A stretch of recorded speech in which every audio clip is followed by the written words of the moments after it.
Bismillahirrahmanirrahim. Alhamdulillahilladzi ja'ala syahra Rajabin min ashhuril hurum. Asyhadu an la ilaha illallah wahdahu la syarikalah wa asyhadu anna sayyidana wa nabiyyana Muhammadan abduhu wa rasuluh. Allahumma salli wa sallim wa barik ala sayyidina wa habibina wa syafi'ina wa maulana Muhammadin wa ala alihi wa sahbihi wa azwajihi wa zurriyatihi ajma'in. Rabbi shrah li sadri wa yassir li amri wahlul 'uqdatam min lisani yafqahu qawli. Rabbi zidna ilman nafi'a warzuqna fahman jayyida fil laili wan nahar. Allahumma bika amsayna wa bika asbahna wa bika nahya wa bika namut wa ilaikan nusyur, amma ba'du. Faqad qala Allah ta'ala fi muhkami tanzilih, a'udzu billahi minasyaitonir rajim. Bismillahirrahmanirrahim. Walladzina jahadu fina lanahdiyannahum subulana. Wa qala ta'ala aidan 'azza min qail, qul hal yastawil ladzina ya'lamun wal ladzina la ya'lamun. Wa qala ta'ala aidan innama amwalukum wa auladukum fitnah. Wa qala Rasulullah sallallahu alaihi wa alihi wa sahbihi wa sallam, idza marartum biriyadil jannah farta'u. Wa ma riyadul jannah ya Rasulullah? Qala hilaqudz dzikr. Shadaqallahul azim wa sadaqa rasuluhun nabiyul habibul karim. Wa nahnu ala dzalika minasyahidin wasyakirin walhamdulillahi rabbil alamin. Para jamaah sekalian, jamaah taklim setiap malam Senin, jamaah Masjid Quba, para hadirin yang hadir, sahibul bait yang sangat saya hormati, dan juga para tamu undangan yang hadir pada kesempatan malam hari ini. Tentu tidak ada kalam yang paling utama melainkan kita bersyukur kepada Allah Subhanahu wa taala. Kita bisa datang ke tempat yang baik, ke majelis ilmu, di tempat di mana di dalamnya kita ingat kepada Allah Subhanahu wa taala sebagai salah satu sarana untuk memperkuat iman kita kepada Allah Subhanahu wa taala. Karena banyak yang menanyakan bagaimana tips-tipsnya untuk supaya iman kita stabil. Karena karakter daripada keimanan manusia dengan makhluk yang lain itu relatif berbeda. Kalau malaikat itu cenderung naik terus imannya, kalau setan itu merosot terus, bukan gak beriman, setan juga beriman, cuma merosot terus imannya. Dan kita manusia ini di tengah-tengah, kadang kalau lagi naik ya ada di masjid, kalau lagi enggak ya ada di warkop, begitu. Macam-macam lah ya. Nah, salah satu daripada upaya meningkatkan dan juga membuat iman kita menjadi stabil adalah sering duduk di majelis ilmu, sering duduk di tempat-tempat kebaikan, untuk meminimalisir adanya dorongan syahwat dan terjadinya waswas dari syaitan. Nah, inilah upaya yang dilakukan oleh kita sebagai orang yang beriman, agar iman ini bisa kita bawa sampai akhir hayat kita menuju Allah Subhanahu wa taala. Ini para jamaah sekalian rahmati Allah, maka tidak ada ibadah batin yang paling tinggi melalui setiap kebaikan yang kita lakukan itu diiringi rasa syukur kepada Allah Subhanahu wa taala. Bisa sholat kita syukur, bisa puasa kita bersyukur, bisa datang ke majelis ilmu kita bersyukur. Karena betapa banyak orang sehat nggak pernah datang. Betapa banyak orang dikasih kesempatan berjamaah, susah berat berjamaah. Betapa banyak orang dikasih kesempatan untuk belajar, bahkan gurunya banyak yang nganggur, nggak pernah datang. Saking banyaknya nganggur semua. Nah, jadi kenapa? Ini persoalan hidayah, sulit diteorikan, sulit. Jadi bukan persoalan akademis yang bisa dianalisis, bukan. Hidayah datang dari Allah, kemampuan taat juga datang dari Allah Subhanahu wa taala. Maka puncak daripada ketundukan kita kepada Allah, setiap kebaikan selalu ada rasa syukur kepada Allah Subhanahu wa taala. Nah, selawat teriring salam yang selalu kita lantunkan kepada junjungan alam Nabi besar Muhammad sallallahu alaihi wasallam. Para jamaah sekalian rahmati Allah Subhanahu wa taala. Isaknya rada mundur. Jam berapa, Pak? 7:30 lewat ya. Sampai santri saya itu yang tadinya makannya biasanya ba'da isya 7:30 Pak Haji, sekarang makannya sebelum maghrib. Karena kagak keudag kata orang Gondrong mah. Jadi kegiatannya itu kagak keudag. Jam 8 harus ngaji lagi begitu. Ya udah tuh, tadinya mungkin masih kenyang, udah makan lagi sebelum maghrib. Ya nggak apa-apa. Ya. Apalagi entar bulan Ramadan isanya mungkin jam 8 kali ya. Ya. Tarawih nggak pada datang udah. Buka puasa udah kepenuhan perut. Ya. Ini latihan udah masuk bulan Rajab. Masya Allah. Mungkin ada saudara kita yang usianya sebelum sampai Rajab sudah dipanggil Allah Subhanahu wa ta'ala. Tapi kita masih diberikan kesempatan oleh Allah Subhanahu wa ta'ala. Ini bulan Rajab, bulan istighfar, Pak. Banyakin istighfar. Emang bulan lain nggak boleh, Ustaz? Boleh banget. Emang siapa yang larang? Boleh. Cuma ini bulan yang khusus. Tidak boleh ada permusuhan, tidak boleh ada perperangan, tidak boleh ada khusumah. Khusus bulan Rajab, perbanyak mendekatkan diri kepada Allah Subhanahu wa ta'ala. Karena bulan mulia. Di mana waktu itu mulia, kita pakai untuk ibadah, pahalanya dilipat gandakan Allah Subhanahu wa ta'ala. Begitu menurut Imam Ibnu Rajab Al-Hambali. Para jamaah sekalian rahmati Allah Subhanahu wa ta'ala. Kita akan bahas satu tema yang berkaitan tentang persoalan amal soleh, tapi diiringi dengan sikap taubah. Ya, ini kita akan bahas karena ini momentumnya juga bulan Rajab. Sebagai salah satu upaya kita untuk menstimulus kembali bagaimana upaya-upaya maksimal yang bernilai kebaikan ini bisa kita tanamkan di bulan Maghfirah ini, di bulan Rajab. Meskipun ada keterangan yang agak fiktif. Saya bilang fiktif karena ini diperdebatkan ulama. Bapak pernah dengar keterangan begini? Inna Rajaba syahrullah. Pernah dengar, Pak? Bahwa bulan Rajab adalah bulannya Allah. Kemudian bulan Sya'ban adalah bulannya Nabi. Kemudian bulan Ramadan adalah bulan umatnya Nabi. Ini keterangan ini banyak sekali disampaikan. Cuma secara silsilah sanad, secara sosiohistoris sampai kepada Rasulullah, itu belum bisa dibuktikan secara ilmiah. Saya bilang ilmiah loh. Karena kadang-kadang ulama ada ukuran melihat kebenaran gak hanya sekedar empirik, ilmiah. Orang-orang yang punya mata batin tajam, itu ilmiah itu kelas-kelas bawah, Pak Masih. Jadi puncak keberagaman seseorang itu bukan diukur dari kualitas akademik. Bukan. Tapi bagaimana ketajaman spiritualitasnya di hadapan Allah Subhanahu wa ta'ala. Setiap ibadah itu ada nilai batinnya. Karena kalau nggak begitu, itu ibadah biasa-biasa aja, kering dia. Ibarat jasad tanpa ruh, Pak. Bagaimana itu? Kayak wayang aja udah. Jadi nggak hidup, ibadah tuh nggak hidup. Nah disinilah maka dalam rukun agama itu yang terakhir ihsan, Pak. Nah ihsan itu bukan problem bagaimana kita berbuat baik saja. Kan secara bahasa ihsan itu masdar dari ahsan. Ahsana yuhsin. Artinya berbuat baik. Jadi ada efeknya ke orang lain. Tapi bukan sesederhana itu bahasa ihsan. Ihsan itu adalah efek yang bisa efek kebaikan untuk orang lain dan untuk dirinya, tapi lahir dari ketulusan spiritual itu.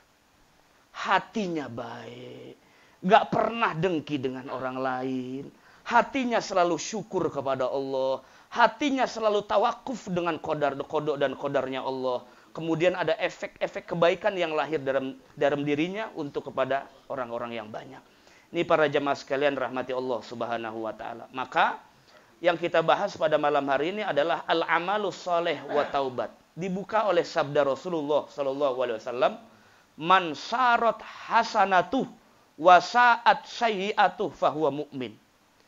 Kadang ada orang berbuat baik tapi hatinya enggak senang. Gelisah aja duduk di masjid. Ada itu, Pak. Enggak betah gitu. Jadi baru di masjid 10 menit aja nih duduk di masjid. Itu bawaannya udah pengen ngangkat pantat itu. Pantat dia, bukan pantat orang. Apalagi pantat DKM, domelin. Ada orang yang baru ke majelis ilmu nih, baru 5 menit, uring-uringan. Paham uring-uringan kan ya? Uring-uringan. Bawaannya begah, pengen buat pulang bawahnya. Ada orang berbuat kebaikan, memang senang dengan kebaikan. Ada. Karena cinta dengan kebaikan. Banyak juga yang begitu. Maka kata Nabi, orang yang kebaikan itu membahagiakan dirinya, dan keburukan itu membuat dirinya tidak senang, itulah orang yang beriman kepada Allah Subhanahu wa ta'ala. Kadang ada juga orang berbuat buruk, tapi ternyata keburukan yang dilakukan tidak sesuai dengan keinginan batinnya. Terpaksa. Ya Allah, saya sebetulnya nggak ingin begini. Cuma keadaan seperti ini, saya minta tolong dengan siapa lagi? Ya dia tahu minta tolong kepada Allah. Cuma dalam tatanan sosial kan harus ada ta'awun juga, Pak. Makanya dalam kondisi yang itiror, yang dalam keadaan darurat, itu agama memberikan kelonggaran. Kata Imam Ahmad dalam persoalan hadis-hadis yang tidak berkaitan dengan halal haram, nahnu tasahalna, kami mempermudah, memperlonggar urusan-urusan itu. Maka syariat itu melihat kalau ada orang yang kesulitan dalam persoalan-persoalan duniawi, maka hukum Allah itu semakin longgar. Kenapa? Karena agama ini harus bisa membuat manusia itu nyaman melaksanakan agama. Supaya apa? Supaya rasa targhib, senangnya dengan Allah Subhanahu wa taala semakin meningkat. Nah ini, jadi kayaknya naif sekali kalau ada orang yang berbuat kebaikan, tapi ternyata kebaikan itu hanya kamuflase. Dia ke masjid bukan karena emang pengen ke masjid, karena kemarinnya ditegur DKM, malu. Waduh, Pak Haji kemarin negur saya lagi, Pak Haji Saiful, gimana ini ya? Gitu misalnya. Dia datang ke majelis ilmu karena emang udah di WA. Gak datang gak enak. Ada yang datang ke majelis ilmu karena jika di rumah sono makanannya beda. Berkatnya isinya ayam hidup. Ada. Makan dah tuh ayam hidup tuh. Dipatok langsung tuh. Bukan. Ada yang begitu ada. Apalagi kalau di kampung, Pak. Udah muludan tuh. Kalau maulid Nabi. Dia tahu tuh di rumah mana yang berkatnya telurnya 4. Ada itu. Ada itu. Di mana yang cuman sekedar nasi doang, dalamnya nggak ada lauk. Ada itu. Biasanya bisa diukur. Jamaahnya banyak banget. Berarti dalamnya banyak isinya nih. Berkatnya beda nih yang begini. Itu mah di kampung. Kalau di sini mah alhamdulillah. Sama. Gak ada bedanya sama. Masya Allah. Jadi bagaimana caranya kita berbuat kebaikan? Hati kita memang benar. Ingin berbuat kebaikan. Ini kata Rasulullah. Orang mukmin yang betul-betul beriman kepada Allah adalah man sarat hasanatuhu wa sa'at sayyi'atuhu fahuwa mu'min. Maka kata Said Abdullah bin Ali al-Haddad, bergembiralah Anda jika Anda diberikan kesempatan untuk bisa berbuat kebaikan. Kebaikan itu sifatnya universal, Pak. Makanya dalam Al-Quran itu dijelaskan fastabikul khairat, bukan fastabikul amal. Karena kalau dalam hadis Nabi ataupun dalam literasi Al-Quran dibilang amal soleh, itu biasanya identik maknanya kepada penghambaan diri kepada Allah lebih kuat. Makanya Allah dalam Al-Quran mengatakannya fastabikul khairat. Kebaikan itu tidak hanya bentuk pengabdian kita kepada Allah, tapi bagaimana totalitas kita juga kepada manusia supaya terjalin hubungan yang harmonis. Kan yang dipengen Allah begitu. Kita berbeda boleh, Pak. Yang nggak boleh itu melengos. Nggak boleh itu. Ketemu yang satu buang muka ke kanan, yang satu buang muka ke tong sampah. Nggak boleh tuh. Yang satu ketika ketemu kagak mau nyaut, nggak mau ngucap salam, absyu salam dan seterusnya. Itu kan yang nggak boleh. Berbeda dibolehkan oleh Allah. Karena watak manusia pasti berbeda. Nggak mungkin satu rumah sama semua. Apalagi istri dan suami sama mukanya. Malah aneh itu. Jenis kelaminnya sama lagi. Aneh juga itu. Bahaya itu. Mau ngapain? Itu Masya Allah. LGBT. Yang sekarang ya ngapa ada yang cakep milih yang sama. Geblek apa ngapa? Jadi makin canggih teknologi atau makin edan aja. Iya. Makanya alhamdulillah di Indonesia masih banyak perempuan dibungkus, Pak. Coba kalau banyak dibuka, laki sama laki makin demen itu. Ya karena masih banyak yang dibungkus lah kira-kira. Maksudnya menutup aurat. Supaya kita terjaga tuh, ya, terjaga hubungan kita antar sesama dan tabiat yang sudah diatur oleh Allah Subhanahu wa taala itu juga bisa berkesinambungan dan bisa berjalan dengan baik. Tidak melanggar tabiat Allah Subhanahu wa ta'ala. Ini para jamaah sekalian rahmati Allah Subhanahu wa ta'ala. Maka falyazum farhuka bidzalik. Gembiralah jika Allah berikan Anda kemampuan untuk taat kepada Allah Subhanahu wa ta'ala. Salah satu daripada amalan yang paling membuat kita bisa dekat dengan Allah itu sebetulnya dalam hadis Nabi disebut bi'ada'il faraid. Anda nggak usah jauh-jauh pakai amal-amal yang canggih-canggih supaya batin Anda dekat dengan Allah. Laksanakan saja sholat. Sampai ada ulama yang bilang, ente sebadung apapun urusan dunia, sholat jangan ditinggal.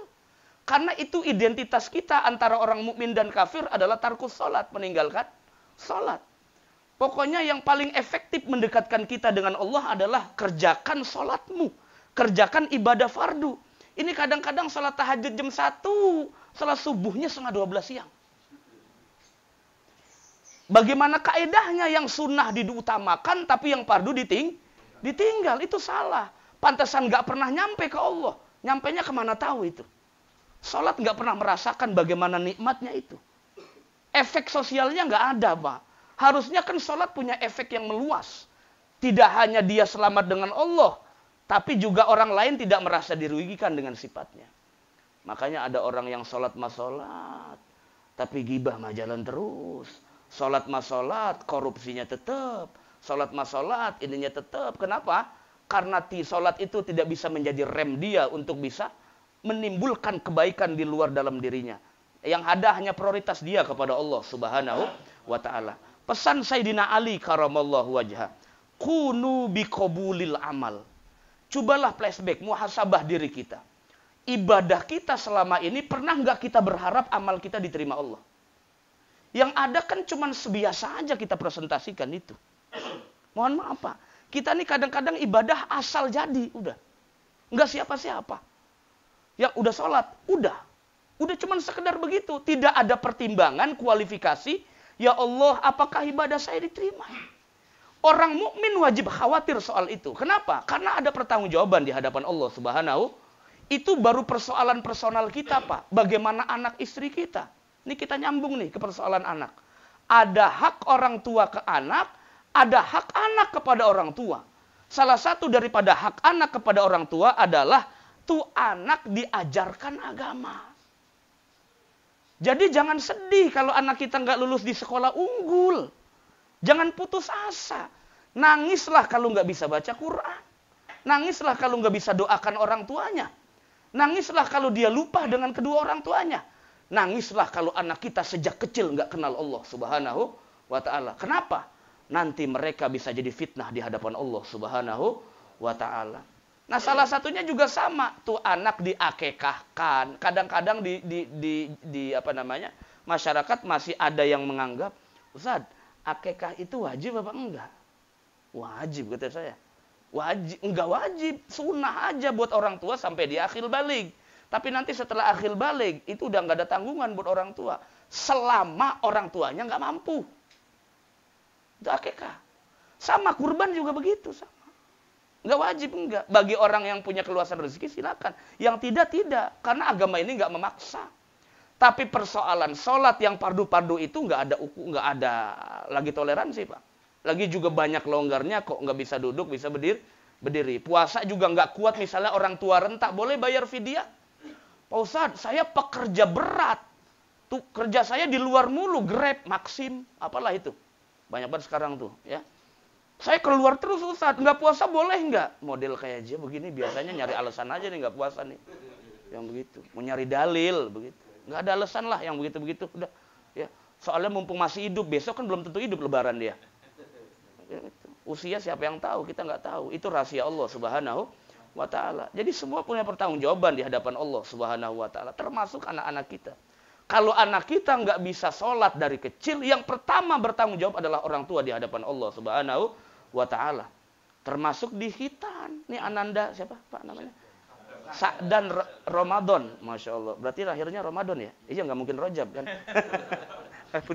Namanya ya.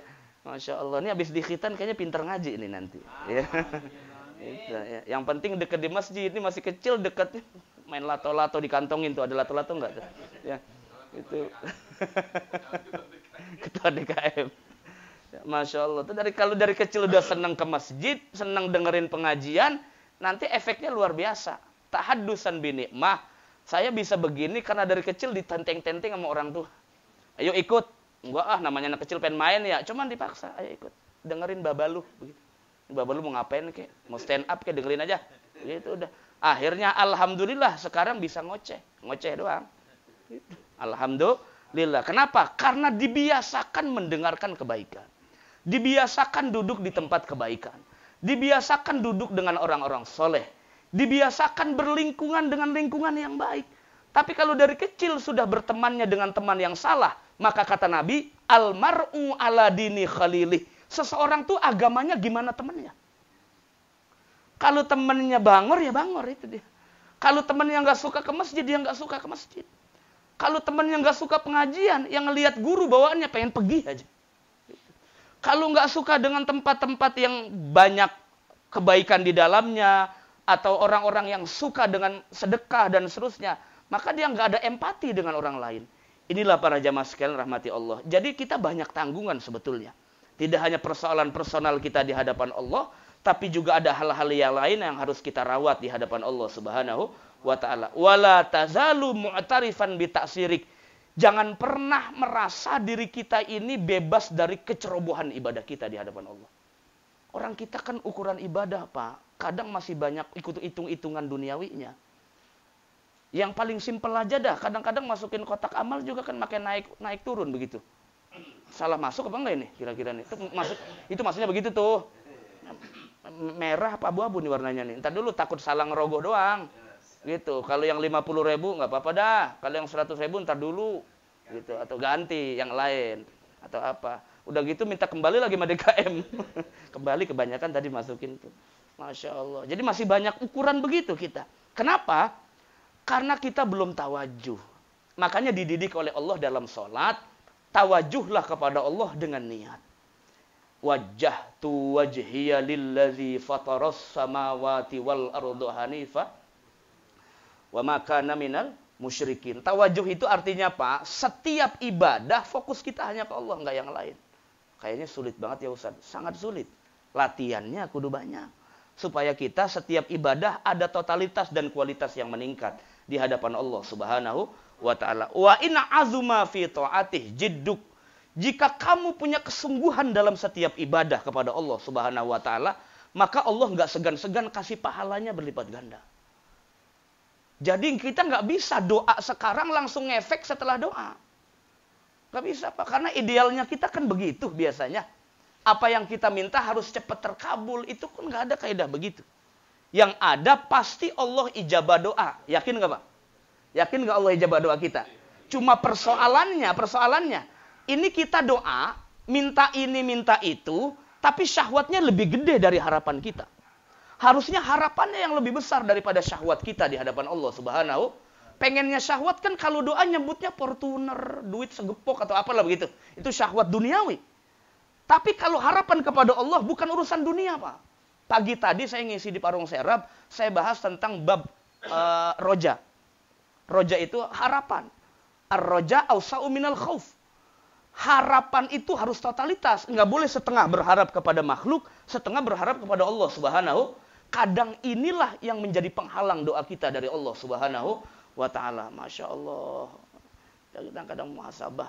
Mau masuk bulan suci Ramadan. Ini udah mulai bulan-bulan yang mulia semua nih, Pak. Rajab, Sya'ban, bulan Ramadan, terus Syawal. Syawal udah Ashhurul Hajj tuh. Udah bulan-bulan haji masuk di Syawal tuh. Syawal, Zulqa'dah, Zulhijjah itu udah bulan haji udah. Ya, sampai 10 bulan Zulhijjah itu udah bulan haji.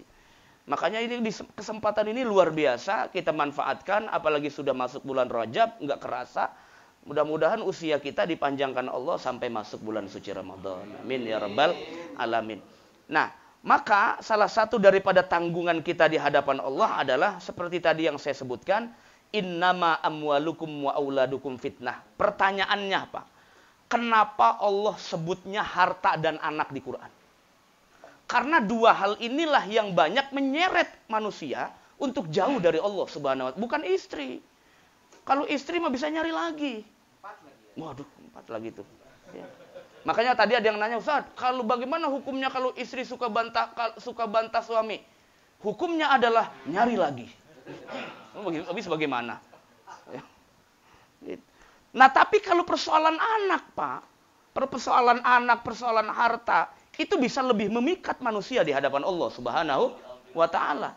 Inilah kemudian yang kata Allah dalam Al-Quran, hartamu dan anakmu bisa jadi fitnah di hadapan Allah Subhanahu wa ta'ala. Jadi Bapak jangan heran kalau di dalam sirah-sirah Nabi terdahulu, bapaknya Nabi, anaknya durhaka. Bapaknya Nabi, istrinya durhaka. Jadi kalau ada sekarang ustadz yang istrinya nggak benar, misalnya, itu memang diuji oleh Allah Subhanahu. Betapa banyak orang diangkat kemuliaannya oleh Allah karena dapat istri yang rada-rada berani. Jadi wali Allah, disayang Allah. Contohnya Nabi Nuh alaihissalam jadi Sayyid Ulul Azmi. Junjungan Ulul Azmi ya Rasulullah. Cuman tapi yang paling awal itu ya Nabi Nuh. Kenapa? Karena istrinya dakwah bertahun-tahun sampai Nabi Nuh bilang, ya Allah, saya udah ratusan tahun dakwah. Karena manusia biasa jenuh juga, Pak. Jadi kalau ada orang yang nanya kenapa Nabi Yunus itu sampai ditelan ikan. Saya bilang bukan ditelan. Kalau ditelan masuk perut dong. Itu bukan di perut itu. Nah, dalam tafsir itu bahasanya fa'alqamna lahul hud. Alqoma itu artinya dikulum di mulut, bukan ditelan. Coba buka tafsir At-Tahrir wa Tanwir. Jadi bahasa alqoma itu bukan ditelan kemari, cuman baru masih ada di mulut aja itu. Dikulum-kulum. Nah, akhirnya kemudian dilepehkin itu karena memang diajarkan ditalkin zikir oleh malaikat. Apa zikirnya, Pak? Saya lupa itu zikirnya. La ilaha illa anta subhanak inni kuntu minadz zalimin. Orang kalau pengen mulia di hadapan Allah biasanya ujiannya berat. Jadi jangan ngeluh. Alhamdulillah. Nggak pernah kan dengar orang jatuh dari motor bersyukur. Nggak ada. Yang ada ngomel berantem di jalanan. Ini kepleset. Alhamdulillah. Lagi dong ya Allah. Nggak ada kan? Nggak ada. Karena syahwat. Syahwat pasti begitu. Tapi kata Rasulullah apa dalam hadis? Ini riwayatnya sahih loh, Pak. Allah kalau cinta dengan hambanya pasti sering dikasih ujian dan cobaan. Itu kaidahnya. Kalau seorang hamba hidup di alam dunia mulus saja, hati-hati. Hati-hati. Ada dua tanda. Satu, benar diridhoi Allah. Kalau indikasi tiap harinya taat kepada Allah. Yang kedua, itu tanda istidraj dari Allah Subhanahu wa ta'ala. Hati-hati. Bersyukurlah masih diberikan ujian oleh Allah Subhanahu wa ta'ala. Kadang-kadang harta jadi ujian, anak juga jadi ujian dari Allah Subhanahu wa ta'ala. Ada pertanggungjawaban nanti di hadapan Allah Subhanahu wa ta'ala. Anakmu dididik agama enggak? Hartamu dibelanjakan kemana? Sudah mengeluarkan zakat belum? Sudah berinfak belum? Lan tanalul birra hatta tunfiku mimma tuhibbun. Ini ayatnya Yusuf Mansur nih. Masuk live ya? Lan tanalul birra hatta tunfiku mimma tuhibbun. Kamu tidak akan pernah mendapatkan bir, bukan bur. Kalau bur gandum artinya. Bir kebaikan dari Allah yang totalitas sebelum kamu membelanjakan hartamu yang paling kamu cintai. Nah kalau kita beda, saya juga belanjain Ustadz, tapi harta yang paling kami udah nggak butuh.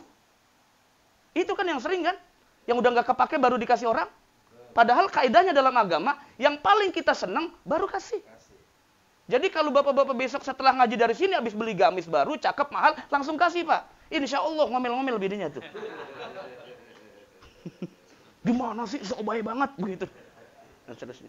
Ya, orang habis ngaji yang Ustaz Ibnu kemarin begitu juga kata, saya disalahin dah. Emang begitu, emang kaedahnya begitu. Jadi sedekah yang terbaik adalah barang yang terbaik yang kita cintai. Begitulah pengabdian kita kepada Allah Subhanahu wa taala. Nah, simbol kenapa harus begitu, Pak? Karena begini.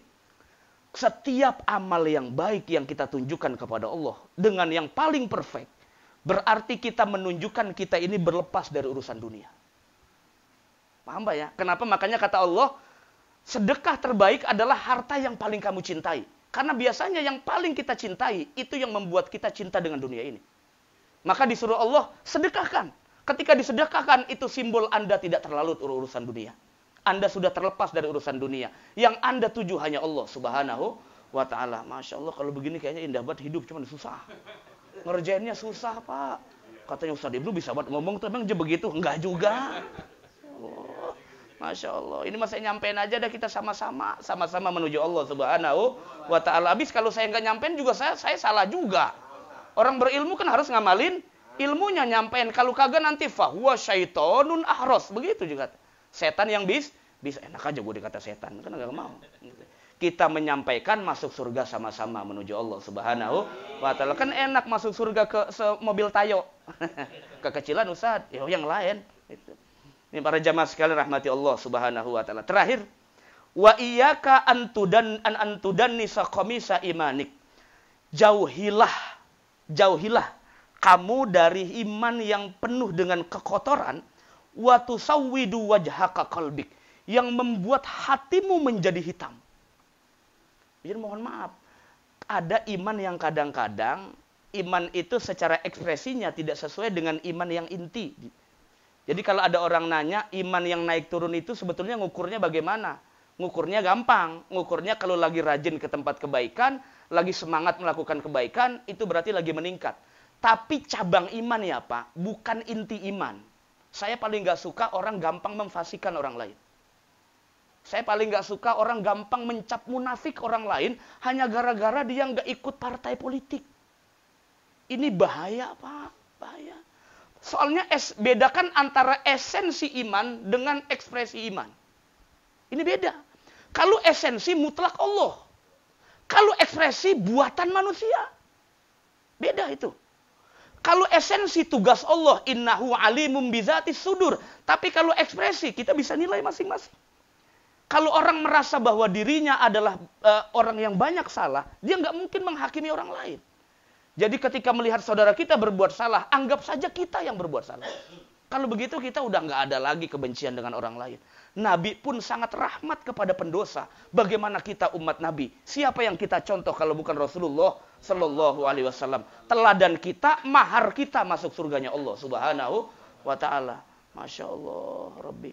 Kalau mir'ah kita itu adalah diri kita sendiri, maka semua makhluk Allah semata-mata adalah bukti dari rahmat Allah Subhanahu Wa Taala.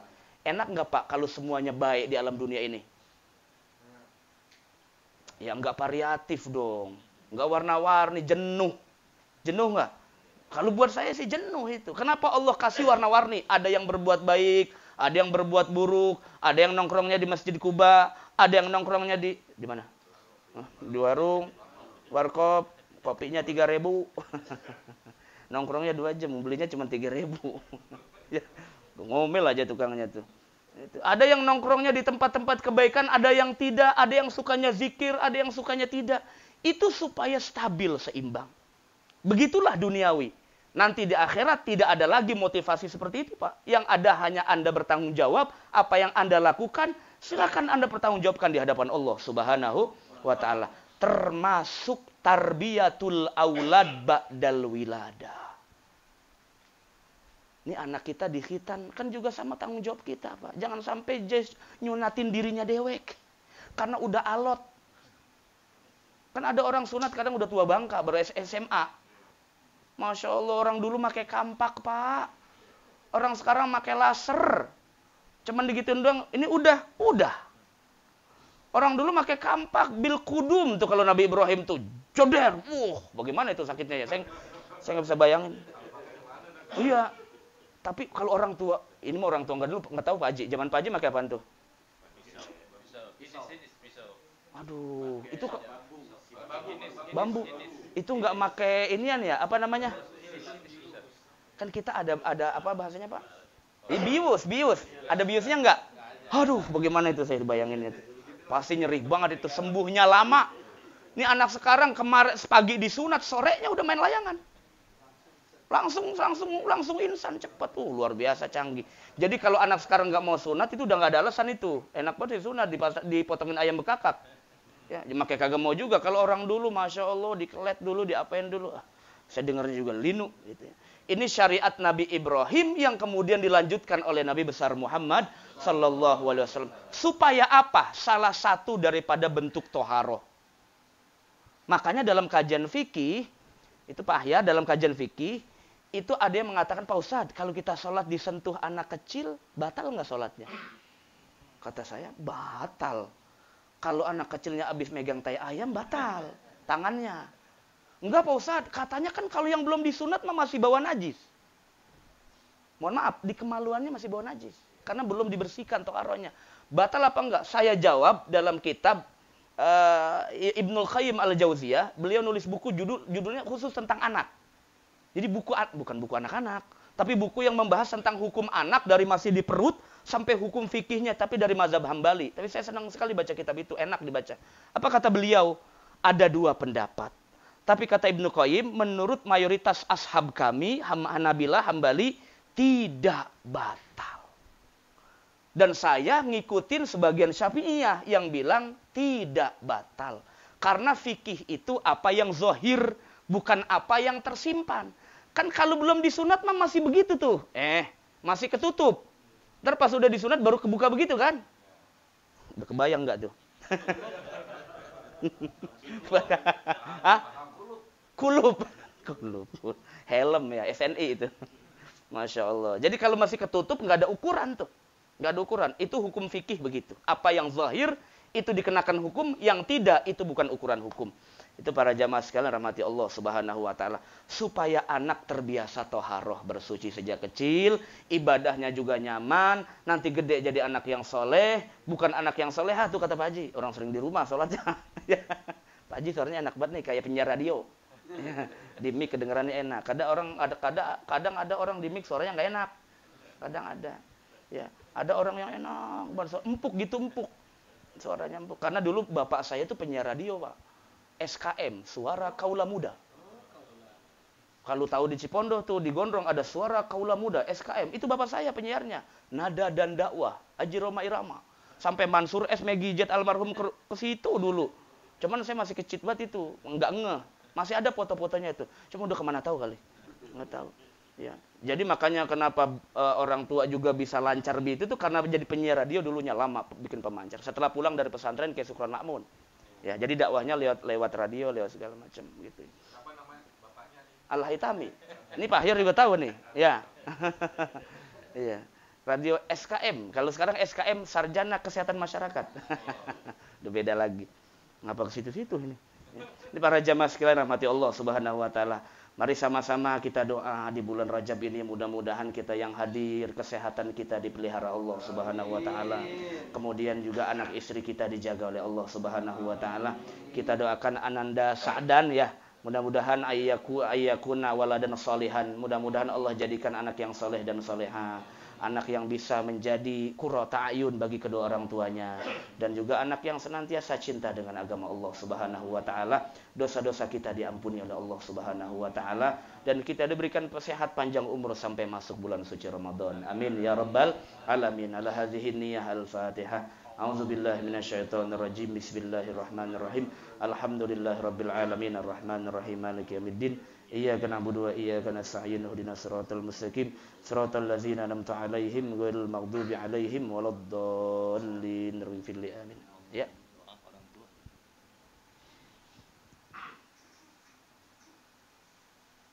Ini masih ada semua? Apa udah? Oh, almarhum semua ya? Ah, iya. Ini ada pertanyaan apa langsung doa aja nih? Pak Haji, pertanyaan apa doa dulu? Doa dulu ya. Astagfirullahaladzim ila hadratin Nabi Mustafa Rasulullah sallallahu alaihi wasallam wa ala alihi washabihi wa azwajihi wa dzurriyyatihi wa ali baitil kiram sallallahu alaihi hadrati arbatul rasyidin sayyidina Bakrin Umar wa Utsman wa ali wa ala baqiyati sahabati wa qarabatihi Rasulillah ajma'in summa ila hadrati khususan ila ruhi almarhum al-maghfurlah Haji Samsuddin bin Fulan summa ila ruhi almarhumah al-maghfurlah Hajah Rohana binti Adam, Sumailaruhi almarhum Haji Da'i Jawad bin Ali, Sumailaruhi almarhum Haji Alam Syah bin Ibnu Rahman, Sumailaruhi Haji Abdul Karim Nasution, Sumailaruhi Suharto bin Da'i Jawad wa usulihim wa furu'ihim. Asallahu ayyaghfira lahum dzunubahum wa yataghashshahum birahmatin wa firashawilillahum. Al-Fatihah. A'udzubillahi minasyaitonir rajim. Bismillahirrahmanirrahim. Alhamdulillahirabbil alamin arrahmanir rahim maliki yaumiddin. Iyyaka na'budu wa iyyaka nasta'in ihdinas siratal mustaqim siratal ladzina an'amta 'alaihim ghairil maghdubi 'alaihim waladdallin. Amin. Allahumma shalli ala sayyidina Muhammad wa ala ali sayyidina Muhammad. Allahumma ij'al jam'ana hadza jam'an marhuma wa tafarruqana min ba'dihi tafarruqan ma'suma wa la taj'al minna wala fina wala bainana syaqiyya wala mahruma birahmatika ya arhamar rahimin. Allahumma barik lana fi Rajab wa Sya'ban wa balighna Ramadan wa fir lana dzunubana birahmatika ya arhamar rahimin. Allahumma anfa'na bima 'allamtana wa 'allimna ma yanfa'una warzuqna ilma wa zidna ilma birahmatika ya arhamar rahimin. Rabbana atina fid dunya hasanah wa fil akhirati hasanah wa qina adzabannar. Wa sallallahu ala sayyidina Muhammadin wa ala alihi wa sahbihi wasallam. Walhamdulillahi rabbil alamin. Taqabbal ya karim.